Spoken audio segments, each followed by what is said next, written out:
എല്ലാവർക്കും നമസ്കാരം.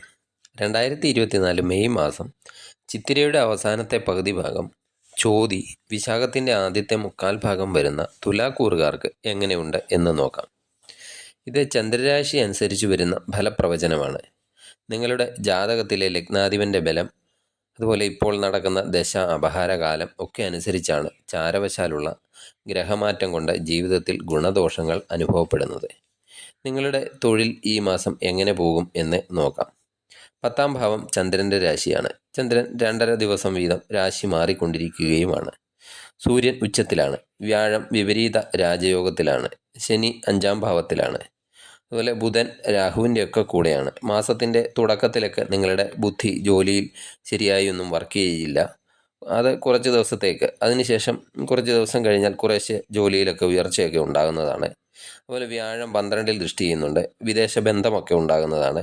അതുപോലെ വ്യാഴം 2-ലും ദൃഷ്ടി ചെയ്യുന്നുണ്ട്. കമ്മ്യൂണിക്കേഷൻ മേഖലയിൽ ഒക്കെ ജോലി ചെയ്യുന്നവർക്ക്, അതുപോലെ ടീച്ചർമാർക്ക് ഒക്കെ ഉയർച്ച ഉണ്ടാകും. സൂര്യൻ നിങ്ങളുടെ രാശിയിലേക്ക് ദൃഷ്ടി ചെയ്യുന്നത് ജോലി സ്ഥലത്ത് എന്തെങ്കിലും തരത്തിലുള്ള അഗ്രഷനൊക്കെ ഉണ്ടാകാൻ കാരണമുണ്ടാകും. അതുപോലെ ജോലി സ്ഥലത്ത് എന്തെങ്കിലും കാര്യത്തിലുള്ള നിരാശയൊക്കെ ഉണ്ടാകുന്നതാണ്. അതുപോലെ അവിടെ ഇവിടെയൊക്കെ കേൾക്കുന്ന വാക്കുകൾ നിങ്ങളെ ഉദ്ദേശിച്ചാണോ എന്ന തോന്നലുകളൊക്കെ ചിലപ്പോൾ ഈ സമയത്ത് ഉണ്ടായേക്കാം. ജോലിസ്ഥലം അല്പം ശ്രദ്ധിക്കേണ്ട ഒരു മാസം തന്നെയാണ്. അതുപോലെ സഹപ്രവർത്തകരോടുള്ള ഇടപെടലുകളെ മറ്റും അല്പം ശ്രദ്ധിക്കണം. അതുപോലെ ജോലിസ്ഥലത്തുള്ള വാക്കുകളെ, പ്രവൃത്തികളെ ഒക്കെ അല്പം ശ്രദ്ധിക്കേണ്ടതാണ്. ബുധൻ രാശി മാറുന്ന 11-ാം തീയതിക്കൊക്കെ ശേഷം അനുകൂലമായ മാറ്റങ്ങളൊക്കെ ഉണ്ടാകുന്നതാണ്. പുതിയ ജോലിയൊക്കെ അന്വേഷിക്കുന്നവർക്ക് അല്പം പ്രയാസങ്ങൾ നേരിട്ടാലും ജോലിയൊക്കെ ലഭിക്കുന്നതാണ്. അതുപോലെ വിദേശ ജോലിയൊക്കെ അന്വേഷിക്കുന്നവർക്ക് 11-ാം തീയതിക്കൊക്കെ ശേഷമായിരിക്കും കൂടുതൽ അനുകൂലമായ സ്ഥിതി ഉണ്ടാകുന്നത്. ബിസിനസ്സിൻ്റെ സ്ഥിതി നോക്കിയാൽ 7ാം ഭാവത്തിൽ സൂര്യൻ നിൽക്കുന്നുണ്ട്. നിങ്ങൾക്ക് ബിസിനസ്സിൽ എനർജിയൊക്കെ വർദ്ധിക്കുന്നതാണ്. പുതിയ ഐഡിയകളൊക്കെ ഉണ്ടാകുന്നതാണ്. എന്നാൽ ശരിയായ ഒരു പുരോഗതി ലഭിക്കണമെങ്കിൽ 11-ാം തീയതിയൊക്കെ ശേഷം ബുധൻ 7ാം ഭാവത്തിലേക്കൊക്കെ മാറുമ്പോഴായിരിക്കും. ആ സമയത്ത് ദിവസ വരുമാനം ഒക്കെ ഈ സമയത്ത് വർദ്ധിക്കുന്നതാണ്. ഇനി ധനത്തിൻ്റെ കാര്യം നോക്കിയാൽ 2ാം ഭാവാധിപൻ കുജൻ 6ാം ഭാവത്തിൽ രാഹുവിൻ്റെ ഒക്കെ കൂടെ നിൽക്കുന്നു. 11ാം ഭാവാധിപനാണെങ്കിൽ 7-ൽ ഉച്ചത്തിൽ നിൽക്കുന്നുണ്ട്. അത് ഡെയിലി വരുമാനമുള്ളവർക്കൊക്കെ 14-ാം തീയതി വരെയൊക്കെ ഡെയിലി വരുമാനമൊക്കെ ലഭിക്കുന്നതാണ്. 14-ാം തീയതിക്കൊക്കെ ശേഷം സൂര്യൻ ശത്രു ക്ഷേത്രത്തിലേക്കാണ് രാശി മാറി പോകുന്നത്. അത് ഡെയിലി വരുമാനമൊക്കെ അല്പം കുറയ്ക്കും. അതുപോലെ ധനകാരകൻ 2-ലേക്കൊക്കെ ദൃഷ്ടി ചെയ്യുന്നുണ്ട്. എങ്കിലും വ്യാഴം ശത്രു ക്ഷേത്രത്തിലായതിനാൽ ഒരു ആവറേജ് ധനസ്ഥിതി ആയിരിക്കും നിങ്ങൾക്ക് ഈ മാസം ഉണ്ടാകുന്നത്. അതുപോലെ പെട്ടെന്നുള്ള എന്തെങ്കിലും ചിലവുകളൊക്കെ ഈ സമയത്ത് വർദ്ധിക്കുന്നതുമാണ്. ഇലക്ട്രോണിക് സാധനങ്ങൾക്കൊക്കെ എന്തെങ്കിലും തരത്തിലുള്ള റിപ്പയറിംഗ് ഒക്കെ ഉണ്ടാകാം ഈ സമയത്ത്. ഇനി വിദ്യാർത്ഥികളുടെ സ്ഥിതി എങ്ങനെയുണ്ട് എന്ന് നോക്കിയാൽ 5ാം ഭാവാധിപൻ 5-ൽ തന്നെ നിൽക്കുന്നു. രാശി വെച്ച് നോക്കിയാൽ ഈ മാസം നിങ്ങളുടെ പഠനമൊക്കെ വളരെ അനുകൂലമായിട്ടാണ് കാണുന്നത്. ശരിയായ തീരുമാനങ്ങളൊക്കെ എടുക്കാൻ സാധിക്കും. അതുപോലെ പഠനത്തിനുള്ള പുതിയ ഐഡിയകളൊക്കെ മനസ്സിൽ വരുന്നതാണ്. 11-ാം തീയതി വരെയൊക്കെ ബുധൻ, രാഹു, കുജൻ ഒക്കെ യോഗത്തിലാണ്. ഈ സമയം അല്പം ബുദ്ധിമുട്ടുകളൊക്കെ ഉണ്ടായേക്കാം. 11-ാം തീയതിക്ക് ശേഷം ബുധൻ രാശിയൊക്കെ മാറുന്നതോടുകൂടി ബുദ്ധിയൊക്കെ വർദ്ധിക്കുകയും പഠന നിലവാരമൊക്കെ ഉയരുന്നതുമാണ്.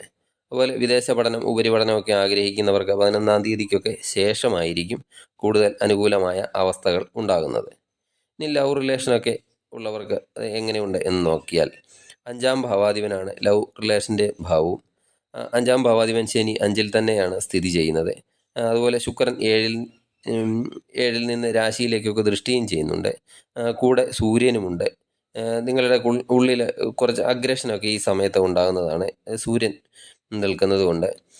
അതുപോലെ നിങ്ങളുടെ ദേഷ്യമൊക്കെ അല്പം കുറച്ചില്ലെങ്കിൽ റിലേഷനിലൊക്കെ എന്തെങ്കിലും വഴക്കുകളൊക്കെ ഉണ്ടാകാം. 19-ാം തീയതി ഈ ശുക്രൻ 2-ലേക്ക് ദൃഷ്ടി ചെയ്യുമ്പോൾ നിങ്ങളുടെ വാക്കുകൊണ്ട് റിലേഷനൊക്കെ നല്ല രീതിയിലേക്ക് എത്തുന്നതാണ്. വിവാഹ ജീവിതം എങ്ങനെയുണ്ട് എന്ന് നോക്കിയാൽ 7ാം ഭാവാധിപൻ 6-ൽ രാഹുവിൻ്റെ കൂടെയാണ് നിൽക്കുന്നത്. 7ാം ഭാവത്തിൽ ശുക്രനും രവിയും ഒക്കെ നിൽക്കുന്നുണ്ട്. ചെറിയ ചെറിയ വാക്കുകൾ പോലും പ്രശ്നങ്ങൾ ഉണ്ടാക്കുന്ന ഒരു സമയമാണ്. അതുപോലെ രണ്ടുപേരുടെ ഉള്ളിൽ അഗ്രഷനൊക്കെ അല്പം വർദ്ധിക്കുന്നതാണ്. കുജൻ 2ാം ഭാവാധിപനും കൂടിയാണ്. അതിനാൽ വാക്കുകളൊക്കെ വളരെ സൂക്ഷിച്ച് ഉപയോഗിക്കേണ്ടതാണ്. ദേഷ്യമൊക്കെ വളരെയധികം നിയന്ത്രിക്കണം. അതുപോലെ പങ്കാളിക്ക് എന്തെങ്കിലും തരത്തിലുള്ള അസുഖങ്ങൾ ഈ സമയത്ത് ഉണ്ടാകാനും സാധ്യതയുണ്ട്. 14-ാം തീയതി സൂര്യൻ രാശി മാറുന്നതോടുകൂടി അഗ്രഷനൊക്കെ അല്പം കുറയുന്നതാണ്. 14-ാം തീയതി വരെയൊക്കെ വളരെയധികം കുടുംബജീവിതത്തിൽ ശ്രദ്ധിക്കേണ്ട സമയം തന്നെയാണ്.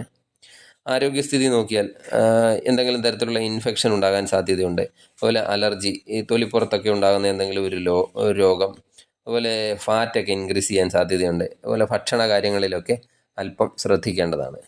ദൈവാധീനത്തിനായി ശിവക്ഷേത്ര ദർശനം നടത്തി പ്രാർത്ഥിക്കുക. ശിവഭഗവാനെ കൂവളമാല, ധാര എന്നീ വഴിപാടുകൾ നടത്തുക. അതുപോലെ മഹാവിഷ്ണു ക്ഷേത്ര ദർശനം വ്യാഴാഴ്ച തോറും നടത്തുക. കഴിയുന്ന വഴിപാടുകളൊക്കെ നടത്തുക. അതുപോലെ നവഗ്രഹങ്ങളുള്ള ക്ഷേത്രത്തിൽ നവഗ്രഹ പൂജ ചെയ്യുന്നത് വളരെയധികം നല്ലതാണ്.